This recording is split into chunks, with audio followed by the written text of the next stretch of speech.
जय हिंद। मैं संजय सिंह आप सभी को आप सबके YouTube channel Sanjay online study zone पर स्वागत करता हूं।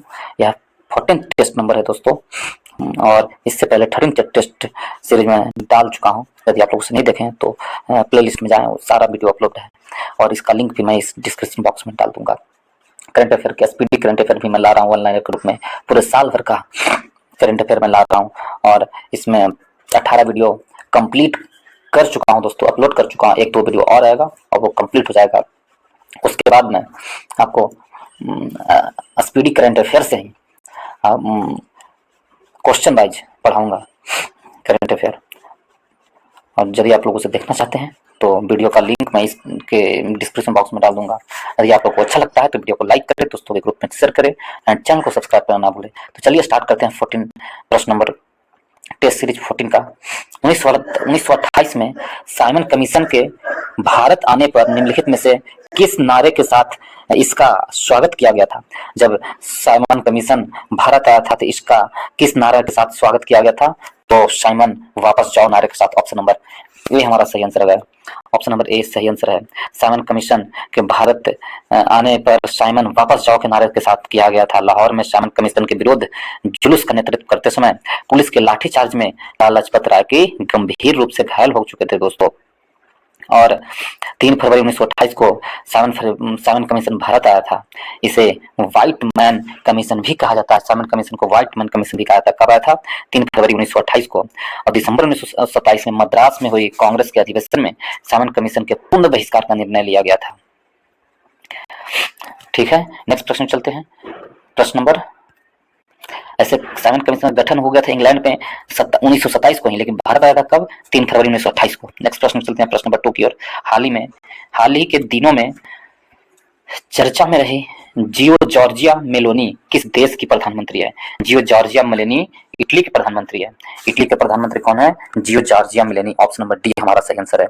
इटली की पहली महिला पीएम चुनी गई है जियो जॉर्जिया मेलोनी। वर्तमान में इटली के राष्ट्रपति सर्जियो मतारेला है। इटली की आधिकारिक मुद्रा क्या है? तो यूरो है। इटली की राजधानी रोम है दोस्तों। इटली की राजधानी कितनी है? कौन सा है? तो रोम है। नेक्स्ट प्रश्न चलते हैं 3rd नंबर प्रश्न में। इसमें दिया गया है 3rd नंबर में, हाल ही में थावे महोत्सव का आयोजन कहाँ किया गया? थावे महोत्सव का आयोजन बिहार में किया गया। ऑप्शन नंबर ए हमारा सही आंसर होगा। बिहार में थावे महोत्सव का आयोजन किया गया था दोस्तों। कहाँ? तो बिहार में थावे महोत्सव का आयोजन किया गया था और ऑप्शन नंबर ए हमारा सही आंसर होगा। नेक्स्ट प्रश्न चलते हैं 4 नंबर प्रश्न में। इसमें दिया गया है 4 नंबर प्रश्न में है, प्रश्न नंबर 4 में है, भारतीय उपमहाद्वीप में सबसे छोटा द्वीप देश कौन सा है? भारतीय उपमहाद्वीप में सबसे छोटा द्वीपीय देश कौन है? सबसे छोटा द्वीपीय देश श्रीलंका है, सॉरी मालदीव है। ऑप्शन नंबर डी हमारा सही आंसर है। भारतीय उपमहाद्वीप में सबसे छोटा द्वीप कौन सा है? तो मालदीव है, सबसे छोटा द्वीप है मालदीव। भारत के मिनी कोवा द्वीप से 8 डिग्री चैनल के द्वारा अलग होता है मालदीव। मालदीव की राजधानी माले है। मालदीव की राजधानी कहाँ है दोस्तों? माले है। मालदीव को 1965 में ब्रिटेन से आजादी मिला था। कब? 1965 में। और 1968 में गणतंत्र घोषित किया गया था मालदीव। 1988 ईस्वी में भारतीय सेना का विदेशी धरती सैन्य कार्रवाई ऑपरेशन कैक्टस था जो मालदीव पर किया गया था। तो ऑप्शन नंबर डी हमारा सही आंसर है। 5 नंबर प्रश्न में, land of the golden pagoda के नाम से कौन जाना जाता है? तो म्यांमार को land of the golden pagoda के नाम से जाना जाता है। म्यांमार को क्या कहते हैं? Land of the golden pagoda कहते हैं म्यांमार को। चीन को क्या कहते हैं? ड्रैगन कहते हैं दोस्तों। चीन को ड्रैगन का देश कहा जाता है। चीन को क्या कहते हैं? ड्रैगन का देश कहा जाता है चीन को। ठीक है, चीन को ड्रैगन का देश कहते हैं। जैसे और यदि हम आपको बताएं, कंगारू बोलते हैं ऑस्ट्रेलियन को, ऑस्ट्रेलिया देश को कंगारू बोलते हैं। कीवी का देश को, न्यूजीलैंड को कीवी का देश बोलते हैं। और प्यासी भूमि ऑस्ट्रेलिया को ही कहा जाता है। काला महादेश अफ्रीका को कहा जाता है। भारत का बोस्टन अहमदाबाद को कहा जाता है। तो इस प्रकार ऑप्शन नंबर ये हमारा सही आंसर है। नेक्स्ट प्रश्न चलते हैं दोस्तों 6 नंबर प्रश्न में। इसमें कहा गया है, निम्नलिखित में से कौन सी अवधि स्थिर जनसंख्या वृद्धि की अवधि मानी जाती है? तो स्थिर जनसंख्या वृद्धि की अवधि किसे मानी जाती है? तो वर्ष 1921 से 51 के जनसंख्या वृद्धि को स्थिर जनसंख्या वृद्धि मानी जाती है। स्थिर जनसंख्या वृद्धि 21 से 51 के बीच में मानी जाती है। जनसंख्या का महान विभाजन वर्ष आपसे पूछे तो 1921 को कहा जाता है जनसंख्या का महान विभाजन वर्ष किसे कहते हैं, तो 1921 को जनसंख्या का महान विभाजन वर्ष है। जनसंख्या का लघु विभाजक वर्ष कौन है, तो 1951 को जनसंख्या का लघु विभाजन वर्ष माना जाता है। ठीक है, तो इस प्रकार ऑप्शन नंबर डी हमारा सही आंसर रहेगा। नेक्स्ट प्रश्न चलते हैं 7 में। 3 प्रमुख बौद्ध स्थल रत्नागिरी, ललितागिरी एवं उदयगिरी इनमें से किस राज्य में है। रत्नागिरी, ललितागिरी और उदयगिरी कहाँ स्थित है, ये उड़ीसा में स्थित है। ऑप्शन नंबर डी हमारा सही आंसर है। ये तीनों बौद्ध स्थल उड़ीसा में स्थित है दोस्तों। ऑप्शन नंबर डी हमारा सही आंसर है। ऑप्शन नंबर डी सही आंसर है। नेक्स्ट प्रश्न चलते हैं प्रश्न नंबर 8 की ओर। कंप्यूटर एक सरल सिद्धांत GIGO का अनुकरण करता है। किसका अनुकरण करता है, कंप्यूटर एक सरल सिद्धांत GIGO का अनुकरण करता है, जिसका अर्थ होता है, जिसका अर्थ क्या होता है, कूड़ा अंदर कूड़ा बाहर, कूड़ा अंदर कूड़ा बाहर। ऑप्शन नंबर ए हमारा सही आंसर होगा। नेक्स्ट प्रश्न चलते हैं। लता मंगेशकर सम्मान किस राज्य द्वारा आरंभ किया गया, तो लता मंगेशकर सम्मान है जो किस राज्य द्वारा आरंभ किया गया, तो मध्य प्रदेश सरकार द्वारा लता मंगेशकर सम्मान आरंभ किया। ऑप्शन नंबर ए हमारा सही आंसर है। मध्य प्रदेश सरकार द्वारा दिया जाता है लता मंगेशकर सम्मान और 1984 से यह स्थापित किया गया था लता मंगेशकर सम्मान, कितना 1984 से। नेक्स्ट प्रश्न चलते हैं 10 नंबर प्रश्न में। भारत के सर्वोच्च पुरस्कार का नाम जो एक असैन्य नागरिक को दिया जाता है, तो भारत के सर्वोच्च सैन्य पुरस्कार का नाम जो असैन्य नागरिक को दिया जाता है वह है Bharat Ratna. Option number A हमारा सही आंसर कौन है, भारत रत्न। भारत रत्न है। भारत रत्न पुरस्कार की शुरुआत 1954 में की गई थी। यह भारत का दूसरा सर्वोच्च पुरस्कार है। पद्म विभूषण तीसरा सर्वोच्च पुरस्कार और पद्म विभूषण भारत का, भारत रत्न है जो भारत का प्रथम सर्वोच्च पुरस्कार है, और दूसरा सर्वोच्च पुरस्कार कौन है, तो पद्म विभूषण है, और तीसरा सर्वोच्च पुरस्कार पद्म विभूषण है। पद्मश्री चौथा सर्वोच्च पुरस्कार है भारत का। तो ऑप्शन नंबर ए हमारा सही आंसर है। नेक्स्ट प्रश्न चलते हैं 11 में। 11 नंबर प्रश्न कहा गया है गोल्डन गर्ल्स पुस्तक के लेखक कौन है। गोल्डन गर्ल्स पुस्तक के लेखक कौन है, PT Usha. Option number B हमारा सही आंसर है। गोल्डन गर्ल्स पुस्तक के लेखक पीटी उषा है। पीटी उषा सुनील गावस्कर के प्रसिद्ध क्रिकेटर है। इन्हें लिटिल मास्टर के नाम से जानता है। सुनील गावस्कर को क्या कहते हैं, लिटिल मास्टर कहते हैं। और मास्टर ब्लास्टर कहा जाता है सचिन तेंदुलकर को। Little master Sunil Gavaskar, master blaster Sachin Tendulkar को कहा जाता है। ठीक है, तो ऑप्शन नंबर बी हमारा सही आंसर है। नेक्स्ट 12 नंबर प्रश्न में। निम्नलिखित में से किस राज्य द्वारा जल पर्यटन और साहसिक खेल नीति 2023 को मंजूरी दी गई है। जल पर्यटन और साहसिक खेल नीति मंजूरी दी गई है किसके द्वारा, तो उत्तर प्रदेश के द्वारा। ऑप्शन नंबर डी हमारा सही आंसर है। नेक्स्ट प्रश्न चलते हैं दोस्तों। इसमें दिया गया है प्रश्न नंबर 13 में। विश्व का सबसे पहला देश कौन सा है जिसने प्लास्टिक बैग पर प्रतिबंध लगा दिया है। विश्व का सबसे पहला देश कौन है जो प्लास्टिक बैग पर प्रतिबंध लगाया है, वो है न्यूजीलैंड। विश्व का पहला देश है जिसने प्लास्टिक बैग पर प्रतिबंध लगाया है। ऑप्शन नंबर सी हमारा सही आंसर है। ऑप्शन नंबर सी सही आंसर। नेक्स्ट प्रश्न 14 नंबर प्रश्न की ओर चलते हैं। न्यूजीलैंड, ऑप्शन क्या है, सी न्यूजीलैंड। एशियाई पैरा गेम्स 2023 के में एक ही संस्करण में 2 स्वर्ण पदक जीतने वाले पहले भारतीय कौन बने हैं। एक ही संस्करण में 2 स्वर्ण पदक जीतने वाले कौन है, अंकुर धामा है। ऑप्शन नंबर ए हमारा सही आंसर है।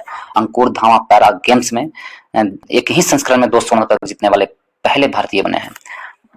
ठीक है, ऑप्शन नंबर ए हमारा सही आंसर है। नेक्स्ट प्रश्न चलते हैं 15 नंबर प्रश्न में। हाल ही में वैश्विक कर चोरी रिपोर्ट 2024 किसके द्वारा जारी की गई है। तो वैश्विक कर चोरी रिपोर्ट 2024 किसके द्वारा जारी की गई है, यह यूरोपियन संघ द्वारा जारी की गई। ऑप्शन नंबर सी हमारा सही आंसर है। ऑप्शन नंबर सी सही आंसर है। वैश्विक कर चोरी रिपोर्ट यूरोपियन संघ द्वारा। नेक्स्ट प्रश्न चलते हैं 31 नंबर प्रश्न दोस्तों। इसमें कहा गया 31 में तराइन का प्रथम युद्ध निम्नलिखित में से किसको पृथ्वीराज चौहान थर्ड ने हराया था। तो तराइन का प्रथम युद्ध में पृथ्वीराज चौहान ने किसे हराया था, गौरी को हराया था। ऑप्शन नंबर ए हमारा सही है। मोहम्मद गौरी को तराइन का प्रथम युद्ध 1191 ईस्वी में हुआ था, जिसमें पृथ्वीराज चौहान ने मोहम्मद गौरी को हराया था। और तराइन के द्वितीय युद्ध में पृथ्वीराज चौहान की पराजय हुई थी, मोहम्मद गौरी जीते थे। तो ऑप्शन नंबर ए हमारा सही आंसर है। नेक्स्ट प्रश्न 32 में प्रथम महिला प्रीमियर लीग 2023 में emerging player of the year से किसे सम्मानित किया गया है। Emerging player of the year से किसे सम्मानित किया गया है, तो emerging player of the year Yastika Bhatia को दिया गया emerging player of the year 2023 के महिला में। तो ऑप्शन नंबर ए हमारा सही आंसर होगा। ऑप्शन नंबर ए सही आंसर है। 33rd की ओर चलते हैं। 33rd में कहा गया निम्नलिखित में से किसका जन्म दिवस डॉक्टर डे के रूप में मनाया जाता है। तो डॉक्टर डे के रूप में किसका जन्म दिवस मनाया जाता है, तो डॉक्टर विधान चंद्र राय का जन्म दिवस डॉक्टर डे के रूप में मनाया जाता है और यह 1 जुलाई को मनाया जाता है। 1 जुलाई को, ऑप्शन नंबर डी हमारा सही आंसर होगा। 1 जुलाई को डॉक्टर डे के रूप में मनाया जाता है डॉक्टर विधान चंद्र राय के द्वारा। 34 में निम्नलिखित में से किसे ड्यूस के उपनाम से संबोधित किया जाता है। तो ड्यूस के उपनाम से संबोधित किसे किया जाता है, तो मुसोलिनी को ड्यूस के उपनाम से भी जाना जाता है। मुसोलिनी को ड्यूस के उपनाम से भी जाना जाता है। ऑप्शन नंबर डी हमारा सही आंसर है। इन्हें फाजिस्म का जन्मदाता माना जाता है। मुसोलिनी को किसका जन्मदाता, फाजिस्म का जन्मदाता। हिटलर को फ्यूरर कहा जाता है दोस्तों। हिटलर को क्या कहते हैं, फ्यूरर कहते हैं हिटलर को। नेपोलियन को द लिटिल कारपोलर कहा जाता है। नेपोलियन को लिटिल कारपोलर कहा जाता है। तो ऑप्शन नंबर डी हमारा सही आंसर है। 35 में हेमिंस गोम्पा नामक मठ कहाँ स्थित है। तो हेमिंस गोम्पा एक तिब्बती बौद्ध मठ है जो कहाँ स्थित है, लद्दाख में स्थित है। लद्दाख में। ऑप्शन नंबर ए हमारा सही है। हेमिंस गोम्पा तिब्बती मठ है जो लद्दाख में स्थित है, लेह लद्दाख में। ऑप्शन नंबर ए सही है। नेक्स्ट प्रश्न चलते हैं 36 में। 36 नंबर प्रश्न में कहा गया है मतानचेरी प्लेस कहाँ स्थित है। तो मतानचेरी प्लेस कहाँ स्थित है दोस्तों, तो मतानचेरी प्लेस केरल में स्थित है। ऑप्शन नंबर बी हमारा सही आंसर होगा। मतानचेरी प्लेस केरल में स्थित है और ये पैलेस पुर्तगाली पैलेस है जिसे डच पैलेस के नाम से भी अधिक जाना जाता है। तो विश्व का सबसे बड़ा राजा प्रसिद्ध इंपीरियल पैलेस बीजिंग में स्थित है। इंपीरियल पैलेस कहाँ है, बीजिंग में। तो मतानचेरी पैलेस केरल में स्थित है। ऑप्शन नंबर बी सही आंसर। 37 नंबर प्रश्न की ओर इसमें चले। सौरमंडल का सबसे चमकीला ग्रह कौन सा है। सौरमंडल का सबसे चमकीला ग्रह शुक्र को कहा जाता है दोस्तों। शुक्र है जो सौरमंडल का सबसे चमकीला ग्रह है। सौरमंडल का सबसे चमकीला ग्रह या सबसे गर्म ग्रह पूछ ले, सांझ का तारा पूछे, भोर का तारा पूछे, तो सभी कहते हैं शुक्र को ही कहा जाता है। सौरमंडल का सांझ का तारा, भोर का तारा, सबसे चमकीला ग्रह, सबसे गर्म ग्रह कौन है, तो शुक्र है। ऑप्शन नंबर डी हमारा सही आंसर है। 38 में एशिया एवं प्रशांत के लिए आर्थिक एवं सामाजिक आयोग का मुख्यालय कहाँ स्थित है। तो आर्थिक एवं सामाजिक आयोग का मुख्यालय कहाँ स्थित है, ये प्रश्न पूछा है। तो बैंकॉक में स्थित। ऑप्शन नंबर बी हमारा सही आंसर है। आर्थिक एवं सामाजिक आयोग का मुख्यालय बैंकॉक में है। बैंकॉक में। ऑप्शन नंबर बी हमारा सही आंसर है। नेक्स्ट प्रश्न चलते हैं। प्रश्न नंबर 39 में इसमें दिया गया है मुद्रास्फीति का अनुकूल प्रभाव पड़ता है। तो मुद्रास्फीति का अनुकूल प्रभाव किस पर पड़ता है, ऋणी पर पड़ता है। मुद्रास्फीति का अनुकूल प्रभाव ऋणी पर पड़ता है। 40 नंबर प्रश्न की ओर वास्तविक आय बटा जनसंख्या बराबर होती है। तो वास्तविक आय बटा जनसंख्या बराबर होती है प्रति व्यक्ति आय, प्रति व्यक्ति वास्तविक आय होती है। ऑप्शन नंबर सी हमारा सही आंसर होगा। प्रति व्यक्ति वास्तविक आय होती है।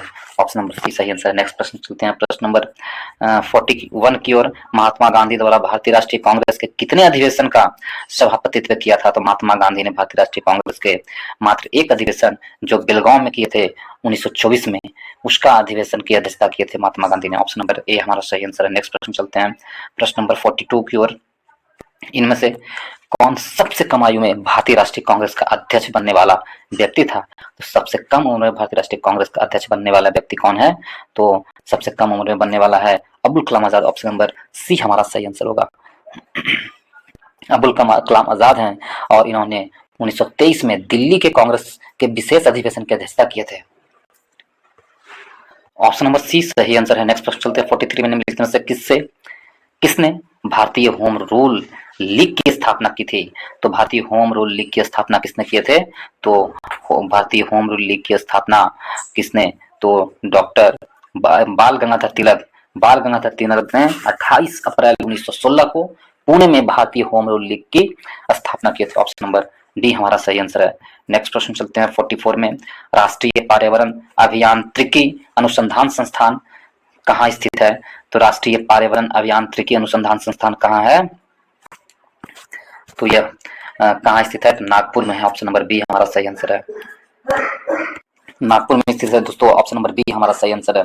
45 नंबर प्रश्न में विषुवतीय रेखा क्षेत्र के संघन वन लाभदायक है। तो विषुवतीय रेखा क्षेत्र के संघन वन किसके लिए लाभदायक है, तो विषुवतीय रेखा क्षेत्र के संघन वन कहाँ किसके लिए, संघन वन जो विषुवतीय क्षेत्र में है वो किसके लिए तो ऑप्शन नंबर डी इमारती लकड़ी के लिए प्रसिद्ध है। ऑप्शन नंबर डी हमारा सही आंसर होगा। नेक्स्ट प्रश्न चलते हैं दोस्तों। प्रश्न नंबर 61 में 61 नंबर प्रश्न दिया गया है कि संविधान की प्रस्तावना के प्रारंभिक शब्द हम भारत के लोग वी द पीपुल कहां से ग्रहण किया गया है? तो वी द पीपुल कहां से ग्रहण किया गया है? वी द पीपुल शब्द कहां से लिया गया है? तो अमेरिका की स्वतंत्रता घोषणा से। ऑप्शन नंबर डी हमारा सही आंसर है, वी द पीपुल लिया गया है। नेक्स्ट प्रश्न चलते हैं 62 में। मई 1923 में भारत के सर्वोच्च न्यायालय ने युगलों के भारतीय संविधान के खाली स्थान के अंतर्गत विवाह के असाध्य रूप से टूटने के आधार पर तलाक लेने का अधिकार दिया है। ऑप्शन नंबर डी हमारा सही आंसर है। नेक्स्ट प्रश्न चलते हैं। तो ये क्या है? ये मई 1923 में जो है तलाक लेने का अधिकार क्या दिया गया है? जो तलाक लेने का अधिकार है अनुच्छेद 142 के तहत। ऑप्शन नंबर सी हमारा सही आंसर है दोस्तों, अनुच्छेद 142 के तहत। नेक्स्ट प्रश्न चलते हैं प्रश्न नंबर 63 की ओर। लोकतंत्र उस राजनीतिक व्यवस्था का घोतक है जिसमें व्यक्तिगत सत्ता का अभाव हो, संवैधानिक सरकार हो, विधि का शासन हो, उपरोक्त में से सभी हो। ऑप्शन नंबर डी हमारा सही आंसर होगा, जिसमें ये सभी है। ऑप्शन नंबर डी सही आंसर हो चिन मिन्हा का शाब्दिक अर्थ क्या होता है?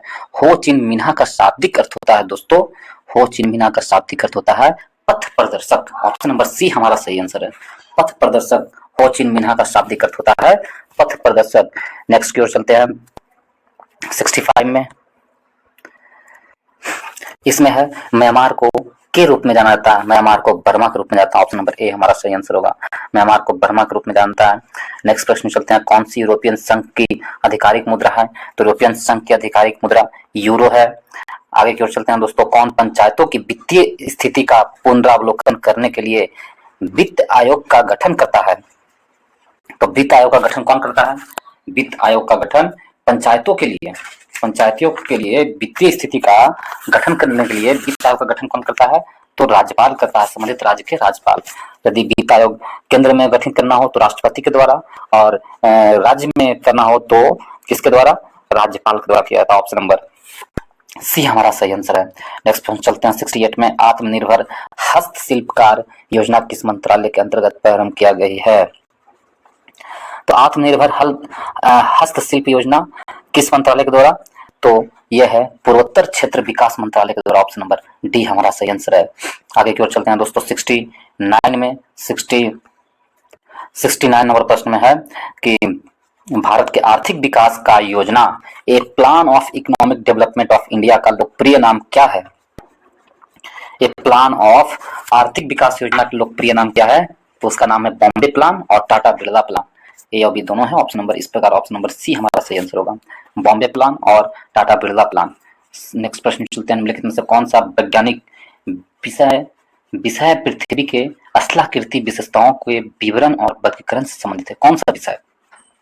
जियोमॉर्फोलॉजी विषय है जो पृथ्वी के स्थलाकृति की विशेषताओं और विवरणों का वर्गीकरण करता है। नेक्स्ट प्रश्न चलते हैं 71 की ओर।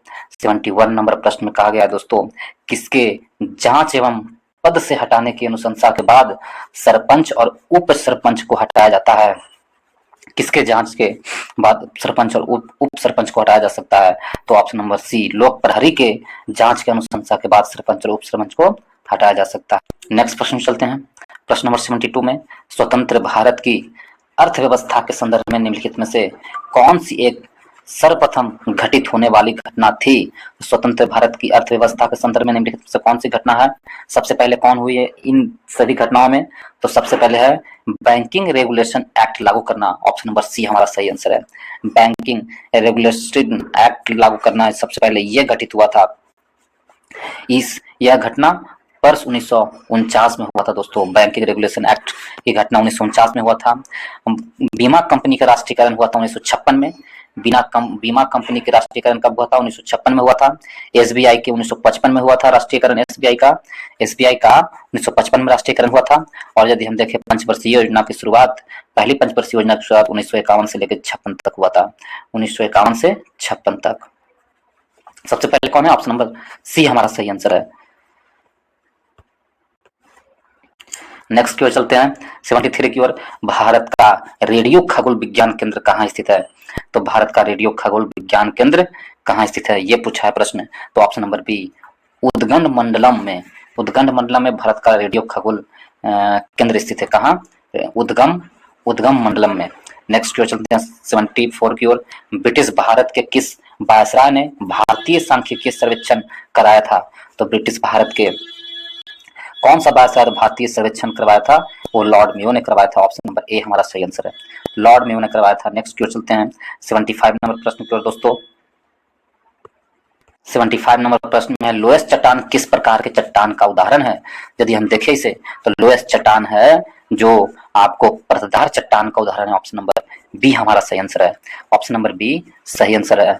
और 1921 में राइन नदी के घाटी में बने मिट्टी के जमाव के लिए पहली बार लोएस्ट शब्द का इस्तेमाल किया गया था। तो कैसी चट्टान है? परतदार चट्टान है। नेक्स्ट प्रश्न चलते हैं, ये रीजनिंग है दोस्तों 76 नंबर ये रीजनिंग है।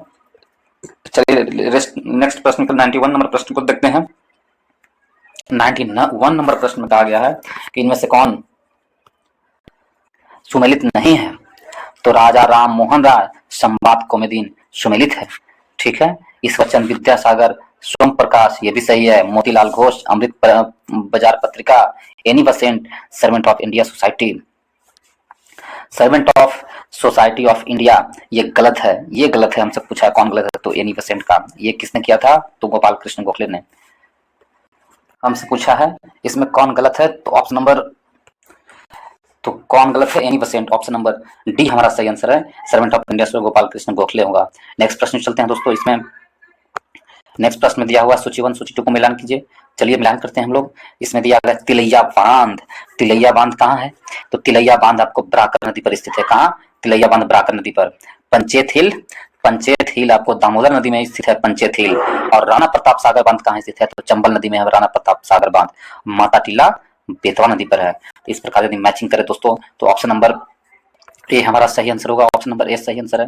नेक्स्ट प्रश्न चलते हैं 93 नंबर प्रश्न में। इसमें दिया गया है यह एक गर्म धारा है, तो कौन एक गर्म धारा है?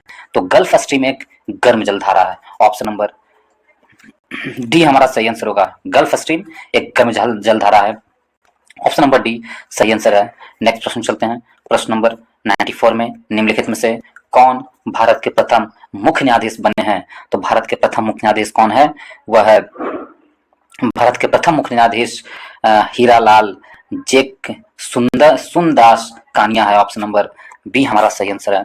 नेक्स्ट प्रश्न चलते हैं दोस्तों। इसमें कहा गया है फॉरबिडन सिटी के उपनाम से कौन जाना जाता है? तो फॉरबिडन सिटी के उपनाम से जाना जाता है लहासा यानी तिब्बत। तिब्बत को फॉरबिडन सिटी के उपनाम से जाना जाता है। ऑप्शन नंबर डी हमारा सही आंसर होगा, ऑप्शन नंबर बी हमारा सही आंसर होगा, ऑप्शन नंबर बी सही आंसर होगा। क्वेटो है जो इक्वाडोर में स्थित एक शहर है। लीमा पेरू की राजधानी है। लीमा क्या है? पेरू की राजधानी है। बगोटा कोलंबिया की राजधानी बगोटा है। नेक्स्ट प्रश्न 96 में चलते हैं।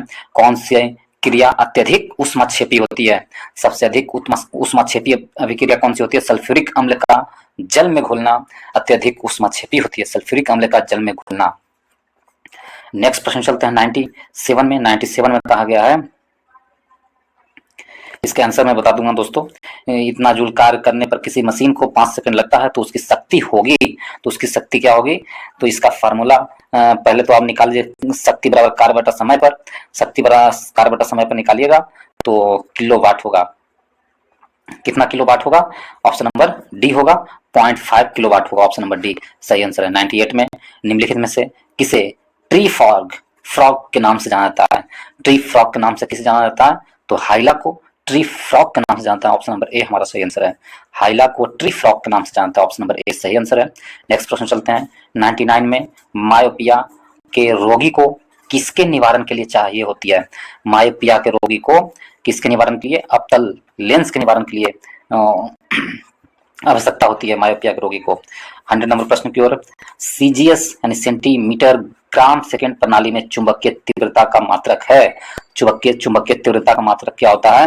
तो चुंबकीय तीव्रता का मात्रक ऑस्टेड होता है। ऑप्शन नंबर सी हमारा सही आंसर है। नेक्स्ट प्रश्न चलते हैं 101 की ओर। सीमेंट के ग्राइंडिंग प्रक्रम के अंतर्गत क्लिंकर चूर्ण में जिप्सम मिलाने का उद्देश्य है। तो क्लिंकर चूर्ण में जिप्सम मिलाने का उद्देश्य सेटिंग की दर को मंदित करना, सीमेंट की दर को मंदित करना, सेटिंग की दर को मंदित करना, इसलिए जिप्सम को मिलाया। तो ऑप्शन नंबर डी हमारा सही आंसर है। नेक्स्ट प्रश्न चलते हैं 102 की ओर। निम्नलिखित में से कौन सा उपकरण विद्युत प्रभाव के तापन प्रभाव पर आधारित नहीं है? तो कौन सा उपकरण विद्युत प्रभाव के तापन प्रभाव पर आधारित नहीं है? तो माइक्रोवेव है, विद्युत प्रभाव के तापन प्रभाव पर आधारित नहीं है। ऑप्शन नंबर सी हमारा सही आंसर है। 103 की ओर। प्रवाल नामक फाइलम के एंथोजोआ वर्ग के अंतर्गत मौजूद समुद्री अकशेरुकी जीव होते हैं। तो वो कौन सी होते हैं, कैसी जीव होती है वो?